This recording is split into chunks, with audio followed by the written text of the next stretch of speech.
Hi friends, आप सभी का आपके अपने यूट्यूब चैनल यूपीएससी इन्फो 24 में स्वागत है। तो दोस्त, उम्मीद करते हैं कि आप सभी लोग स्वस्थ होंगे और खुश होंगे। दोस्तों, ये जो वीडियो है ये पीजीटी नागरिक शास्त्र का भाग 37 है। तो दोस्तों, आप टीजीटी, पीजीटी और एलटी ग्रेड की तैयारी कर रहे हैं तो ये वीडियो आपके लिए है। स्टार्ट करते हैं इस वीडियो का पहला नंबर क्वेश्चन, जो 31 नंबर से शुरू होगा। क्वेश्चन है फ्रेंड्स, कानून राज्य का पूर्ववर्ती है और राज्य से ऊपर है। कानून राज्य का पूर्ववर्ती है और राज्य से ऊपर है। यह निम्नलिखित में से किसका मत है? यह निम्नलिखित में से किसका मत है, ये बताना है। ऑप्शन 1 है लिया डुग्वी, ऑप्शन 2 है एफ.डब्ल्यू. मैटलैंड, ऑप्शन 3 है ह्यूगो क्रैब, ऑप्शन 4 है केल्सन। तो आंसर हो जाएगा दोस्तों नंबर 1 लिया डुग्वी। लिया डुग्वी ने कहा है कानून राज्य का पूर्ववर्ती है और राज्य से ऊपर है। ये लिया डुग्वी का मानना है। व्याख्या है, लिया डुग्वी ने विधि को परिभाषित करते हुए कहा है कि कानून राज्य का पूर्ववर्ती है और राज्य से ऊपर है। अर्थात कानून राज्य से पहले है और कानून के ऊपर है। राज्य जो है कानून से पूर्ववर्ती है, पूर्ववर्ती का मतलब पहले और ऊपर का मतलब श्रेष्ठ है। तो ये कौन कहा है, इस कथन को किसने कहा है? तो लिया डुग्वी। ठीक है, आगे देखिए 32 नंबर क्वेश्चन है, समाजवाद से अभिप्राय आय की समानता के अतिरिक्त कुछ भी नहीं। समाजवाद से अभिप्राय आय की समानता से अतिरिक्त कुछ भी नहीं। यह कथन निम्न में से किसका है? यह कथन किसका है दोस्तों? ऑप्शन 1 है जयप्रकाश नारायण, ऑप्शन 2 है पंडित जवाहरलाल नेहरू, ऑप्शन 3 है डॉक्टर राम मनोहर लोहिया, ऑप्शन 4 है महात्मा गांधी। तो आंसर सही हो जाएगा डॉक्टर राम मनोहर लोहिया। डॉक्टर राम मनोहर लोहिया ने कहा है कि समाजवाद से अभिप्राय आय की समानता के अतिरिक्त कुछ भी नहीं है। समाजवाद से अभिप्राय आय की समानता के अतिरिक्त कुछ भी नहीं है। इनका यह आर्थिक परिप्रेक्ष्य में दिया गया विचार था। व्याख्या देख लीजिए, डॉक्टर राम मनोहर लोहिया ने समाजवाद के संदर्भ में कहा है कि समाजवाद से अभिप्राय आय की समानता के अतिरिक्त कुछ भी नहीं है। उन्होंने कहा है कि समाजवाद से अभिप्राय आय की समानता के अतिरिक्त कुछ भी नहीं है। अगला है, गांधी इरविन समझौता कब हुआ था? गांधी इरविन समझौता कब हुआ था? ऑप्शन 1 है 26 जनवरी 1931 में, ऑप्शन 2 है 5 मार्च 1931, ऑप्शन 3 है 17 फरवरी 1931, ऑप्शन 4 है 13 अप्रैल 1931। तो दोस्तों आंसर हो जाएगा 5 मार्च 1931। दोस्तों यहाँ पे ये भी लगा सकते हैं कि आप सभी लोग जानते हैं कि 23 मार्च 1931 को 3 क्रांतिकारियों भगत सिंह, सुखदेव और राजगुरु को फांसी दे दिया गया था। राजगुरु को फांसी दे दिया गया था, तो ये याद रखेंगे। तो दोस्तों यहाँ से ये लगा सकते हैं कि जब 23 मार्च 1931 को फांसी दिया गया था तो लोग गांधी जी की आलोचना करते हैं। क्यों आलोचना करते हैं? कि जब गांधी इरविन समझौता हुआ था उस दरमियान गांधी जी ने इनके बचाव में कोई कथन नहीं छोड़ा, मतलब कोई जिक्र नहीं किया कि इनको छोड़ दिया जाए, इन क्रांतिकारियों को छोड़ दिया जाए, इन्हें माफ़ी कर दिया जाए, ऐसे कुछ उन्होंने बात नहीं की। इसीलिए ने गांधी जी का बहुत से लोगों ने जो गांधी इरविन समझौता हुआ उसके बाद उनका विरोध किए और उनसे बहुत लोग नाराज हुए, लेकिन गांधी जी ने इनके बचाव पक्ष में कुछ नहीं कहा। अगर गांधी जी ये मांग उठा लिए होते कि हाँ उनको छोड़ दिया जाए तो शायद ये तीनों के तीनों बच गए होते, लेकिन ऐसा उन्होंने नहीं किया। इसीलिए कुछ जो गुट थे, कुछ दल थे या कुछ लोग थे, समूह, जो गांधी जी का घोर उस समय विरोध किया, निंदा किया, जनता में आक्रोश भी था कि गांधी जी ने ऐसा नहीं किया। इस प्रकार कहकर गांधी जी की आलोचना भी की गई। तो ये हुआ था 5 मार्च 1931 को गांधी इरविन समझौता हुआ था। उसी के बाद ही इन लोगों को फांसी दिया गया था, वो था 23 मार्च 1931 में। व्याख्या देख लीजिए। व्याख्या है दोस्तों, गांधी इरविन समझौता, द गांधी इरविन पैक्ट, जिसे गांधी इरविन पैक्ट के भी नाम से जानते हैं, 5 मार्च 1931 को हुआ था। प्रथम गोलमेज सम्मेलन की असफलता के बाद 5 मार्च 1931 को उदारवादी नेताओं, विशेषकर तेज बहादुर सप्रू एवं एम आर जयकर आदि के प्रयासों तथा व्यापारिक हितों के दबाव के कारण महात्मा गांधी और लॉर्ड इरविन के मध्य समझौता हुआ, जिसे गांधी इरविन पैक्ट की संज्ञा से अभिहित किया जाता है। इस समझौते की शर्तें अधोलिखित है। जो शर्त थी वो क्या थी, इसको आप याद कर लीजिए। शर्त जो दोस्तों जो रखी गई थी वो कौन कौन थी? कांग्रेस और उसके कार्यकर्ताओं को जब्त की गई संपत्ति वापस की जाए। ठीक है, अंग्रेजों की तरफ मतलब भारतीयों की तरफ से गांधी जी की तरफ से ये मांग रखा गया था पहला, कि कांग्रेस व उसके कार्यकर्ताओं की जब्त की गई संपत्ति वापस की जाए। दूसरा था, सरकार द्वारा सभी आदेशों, जो अध्यादेश है या आदेश है, एवं अपूर्ण अभियोगों के मामले को वापस लिया जाए, ये था। और था तीसरा नंबर क्या था, हिंसा के कार्यों में लिप्त अभियुक्तों के अतिरिक्त सभी राजनीतिक कैदियों को मुक्त किया जाए। कहा गया था कि जो लोग हिंसा कार्यों में लिप्त अभियुक्त हैं, व्यक्ति हैं, उनके अतिरिक्त सभी राजनीतिक कैदियों को क्या किया जाए, मुक्त किया जाए। लेकिन जो हिंसा में है, अर्थात हिंसा में जो पाए गए हैं, उनको आप जो करना चाहें उनको कर सकते हैं, लेकिन जो नहीं है उनको आप छोड़ देंगे, ऐसा गांधी जी द्वारा मांग रखा गया। अफीम, चौथा पॉइंट था, अफीम, शराब एवं विदेशी वस्त्रों की दुकानों पर शांतिपूर्वक ढंग से धरने की अनुमति दी जाए। और आखिरी था, ये वाला वाक्य था, समुद्र के किनारे बसने वाले लोगों को नमक बनाने व उसे एकत्रित करने की छूट दी जाए। तो ये 5 जो मांग थी वो 5 मांग इसमें मान लिया गया था अंग्रेजों द्वारा। ठीक है, अब गांधी जी को क्या मांग था, अंग्रेजों ने गांधी जी के समक्ष क्या मांग रखी थी, ये देख लीजिए। सविनय अवज्ञा आंदोलन स्थगित कर दिया जाए।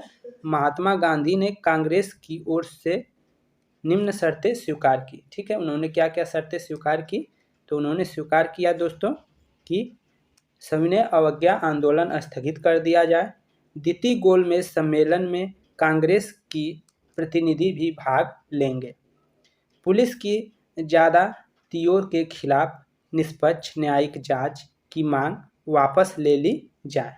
मतलब जो पुलिस है, पुलिस अगर कुछ ज्यादती किया है तो उसके खिलाफ जो निष्पक्ष न्यायिक जांच है, जांच की जो मांग उठाई जा रही है उसको वापस ले लिया जाए।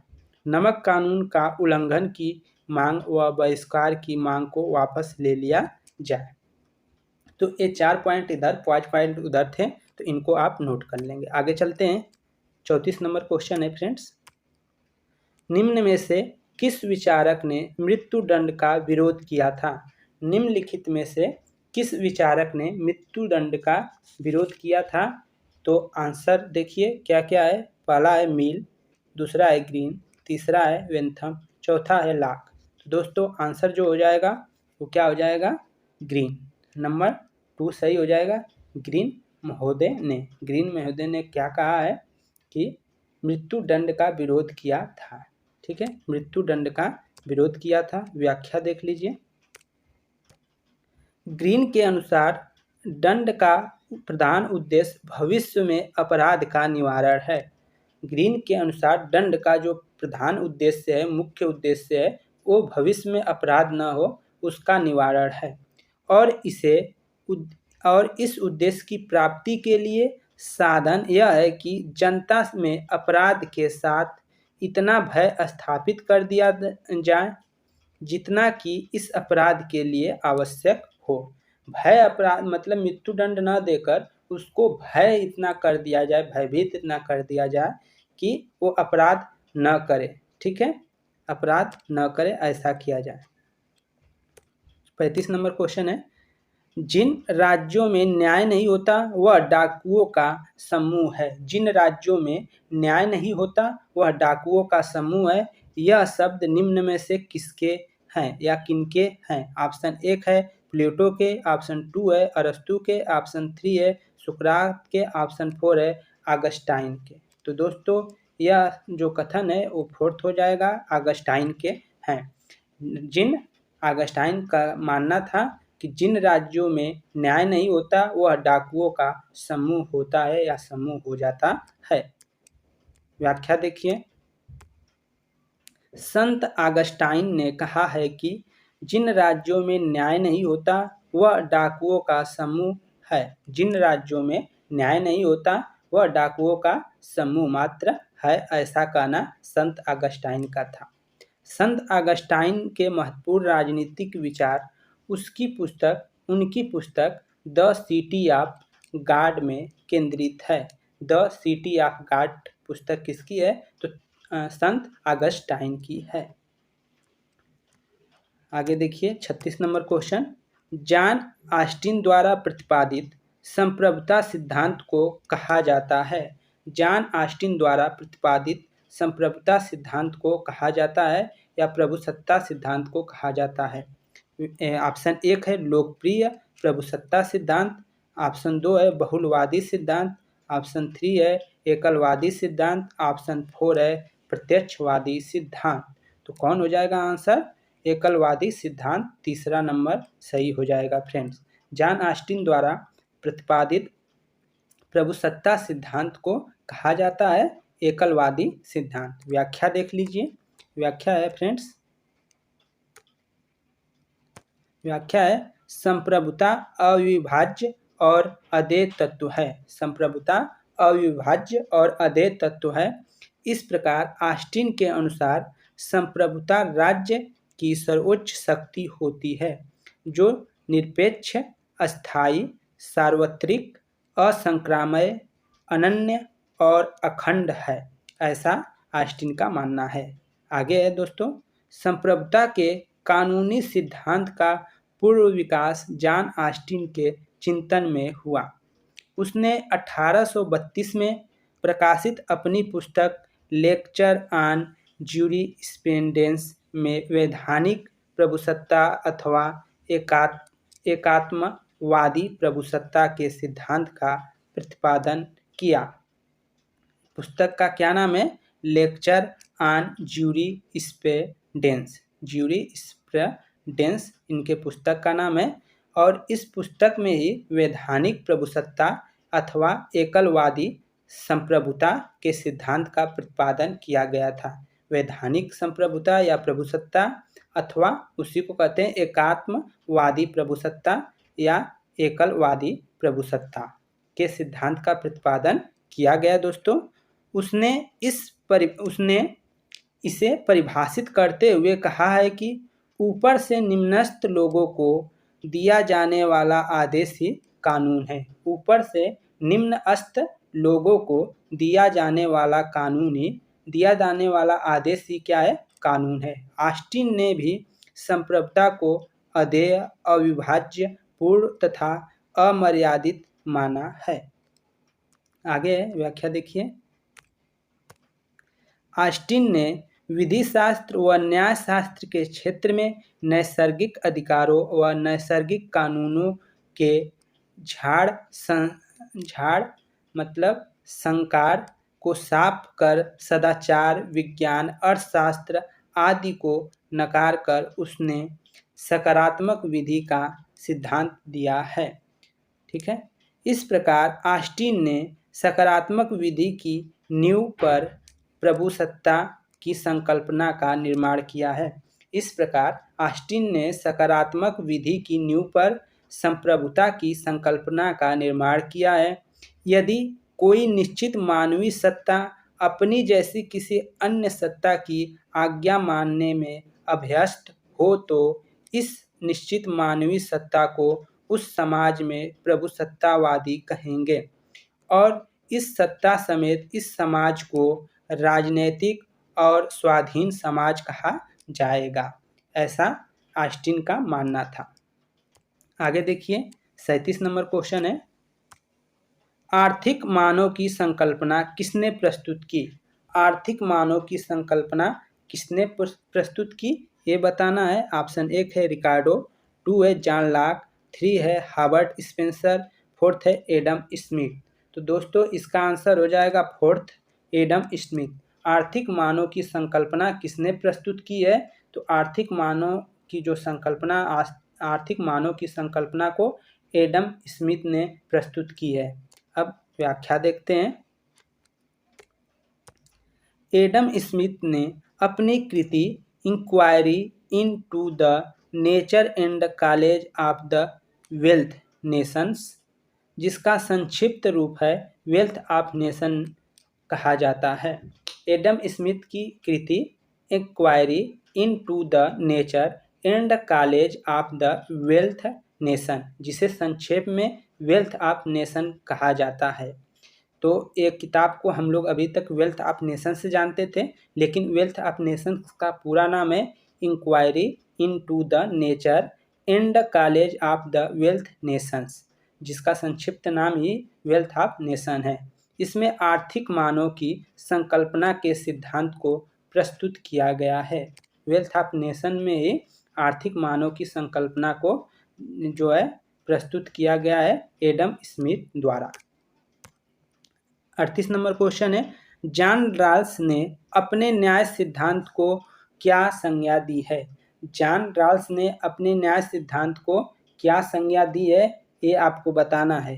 विवरणात्मक न्याय, सर्वसुलभ न्याय, प्रत्ययात्मक न्याय, शुद्ध प्रक्रियात्मक न्याय। तो आंसर हो जाएगा 4 शुद्ध प्रक्रियात्मक न्याय। जॉन रॉल्स ने अपने न्याय के सिद्धांत को इसकी संज्ञा दी है, शुद्ध प्रक्रियात्मक न्याय की संज्ञा दी है। व्याख्या देखिए, जॉन रॉल्स 20वीं सदी के उदारवादी परंपरा के अमेरिकी विचारक थे। इनकी पुस्तक ए थ्योरी ऑफ जस्टिस न्याय की अवधारणा के विकास में महत्वपूर्ण है। इनका न्याय सिद्धांत हॉब्स, लॉक, रूसो की भांति सामाजिक समझौतों पर आधारित है।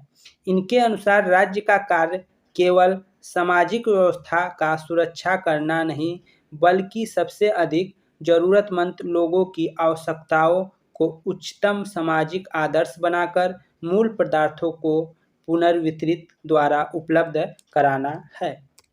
आगे देखिए 39 नंबर क्वेश्चन, व्यवहार परक राजनीतिक विज्ञान का जनक माना जाता है।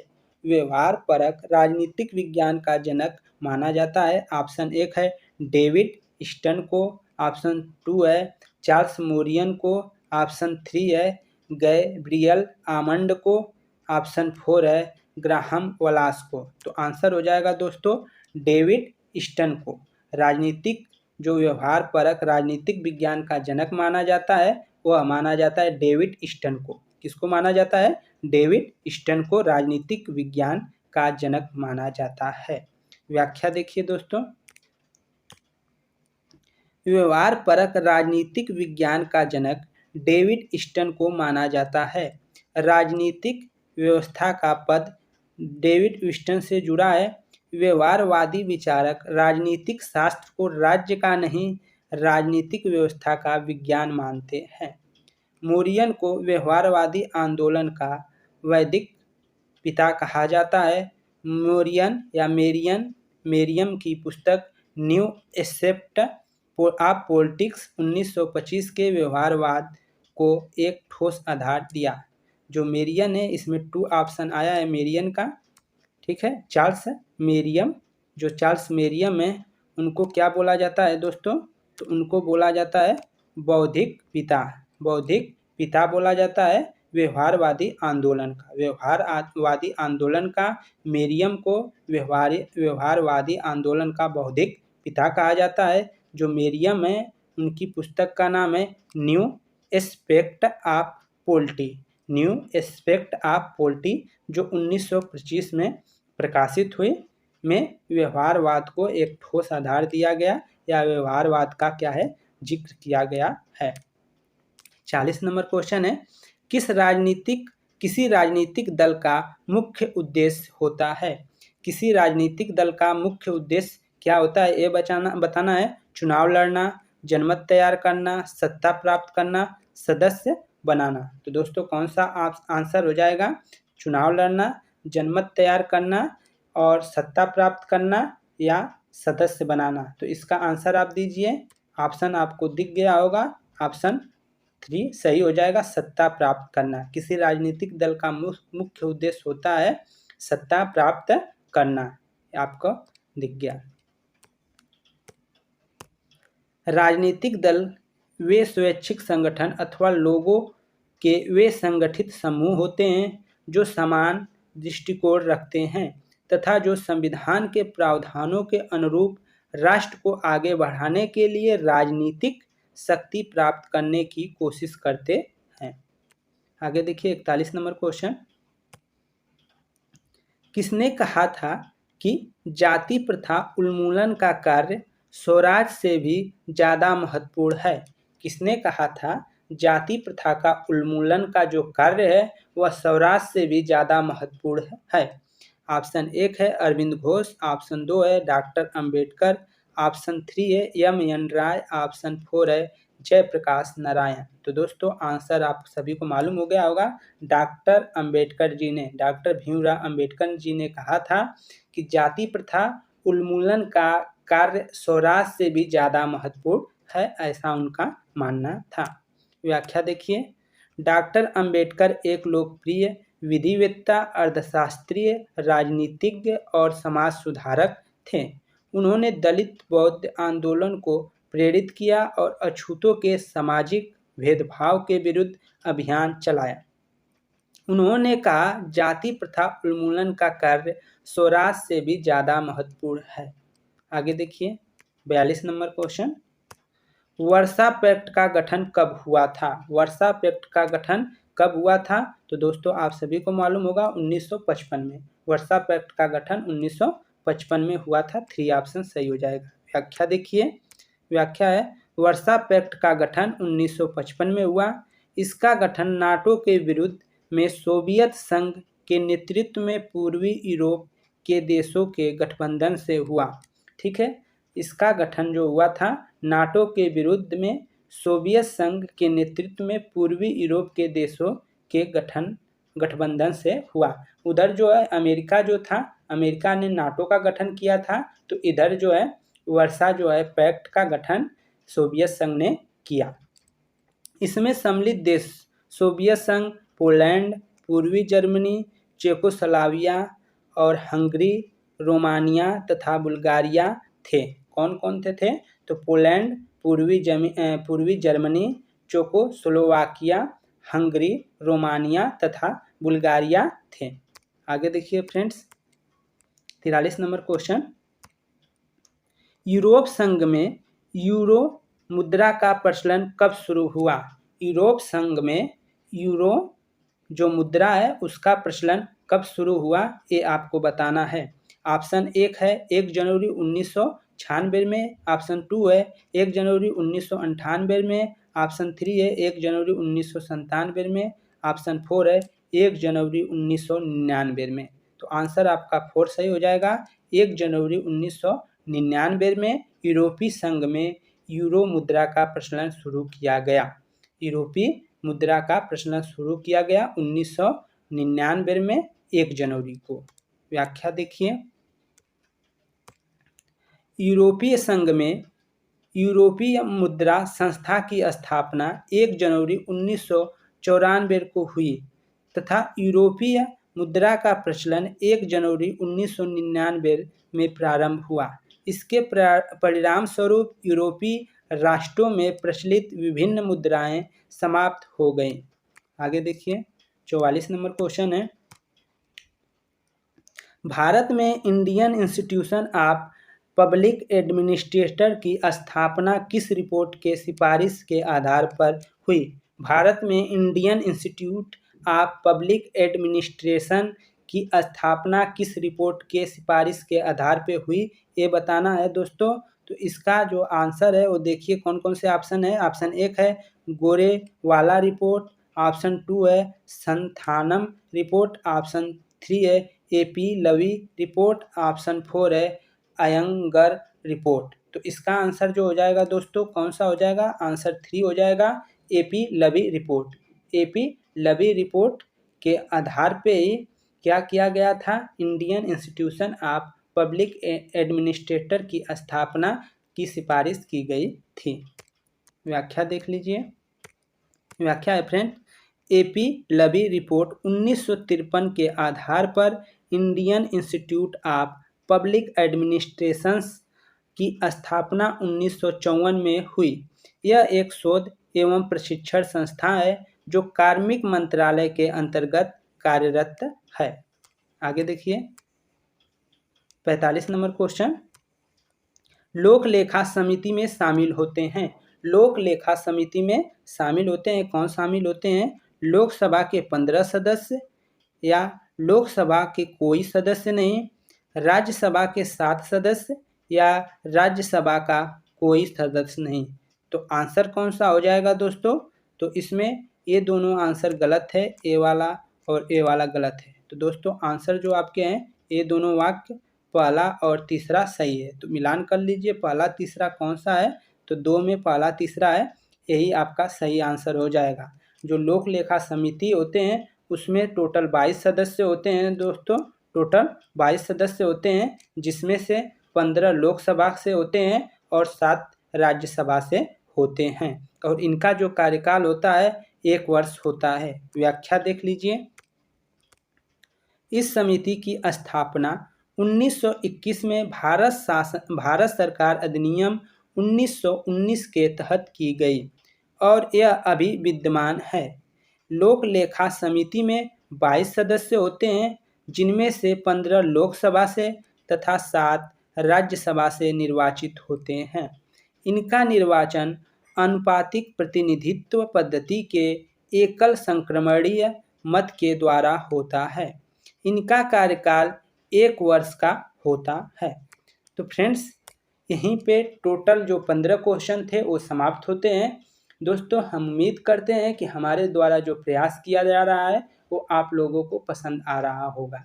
अगर फ्रेंड्स आपको ये वीडियो थोड़ा भी अगर पसंद आया है तो प्लीज़ आप लाइक कर दें वीडियो को, और आप फ्रेंड्स अगर चैनल पे नए हैं तो आप चैनल को सब्सक्राइब कर लें, क्योंकि इस चैनल पे आपको प्रैक्टिस सेट दिया जाएगा, हर सब्जेक्ट का प्रैक्टिस सेट मिलेगा। हम अगले सप्ताह से मतलब 1-2 दिन में हिस्ट्री का भी प्रैक्टिस सेट लाएंगे। उसमें आपका पीसीएस से आईएएस लेवल तक के क्वेश्चन रहेंगे, जो आपके टीजीटी और पीजीटी और एलटी ग्रेड में अति महत्वपूर्ण साबित होंगे। दोस्तों आप सभी को बहुत तहे दिल से शुक्रिया और सभी को हमारा प्यार भरा नमस्कार।